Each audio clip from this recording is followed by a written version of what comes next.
Le palais de justice, la flèche de l'hôtel de ville, de l'autre côté la basilique et l'atomium.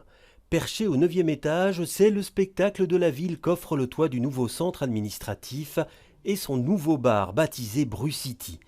Dernière consigne, quelques minutes avant l'ouverture. Pas de panique, pas de stress.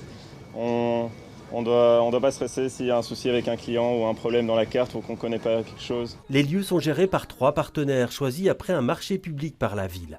L'idée est d'en faire un lieu convivial où se poser. C'est pas spécialement l'objectif de faire la fête, c'est plutôt pour venir boire un verre et vivre. C'est plutôt un espace de vie en plein cœur de la capitale, en association avec la ville de Bruxelles. On peut le considérer comme une extension d'un parc. La surface est immense, 160 mètres de long sur 35 de large, 3000 mètres carrés bruts. Un panorama qui se veut accessible à tous les Bruxellois.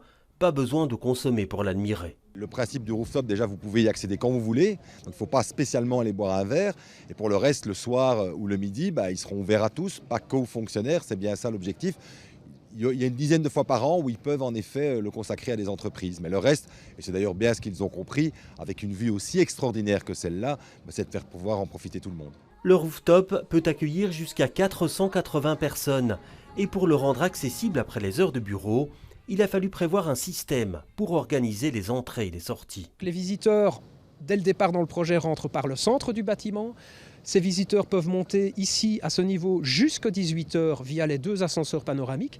Mais ces ascenseurs ont une capacité limitée. Ça veut dire qu'à partir de 18h, les clients vont arriver plus en nombre. Et donc nous avons aménagé une des entrées réservées au personnel, spécifiquement pour accueillir les visiteurs de 58. En septembre, un resto de 300 places ouvrira ses portes au 8e, l'étage juste en dessous.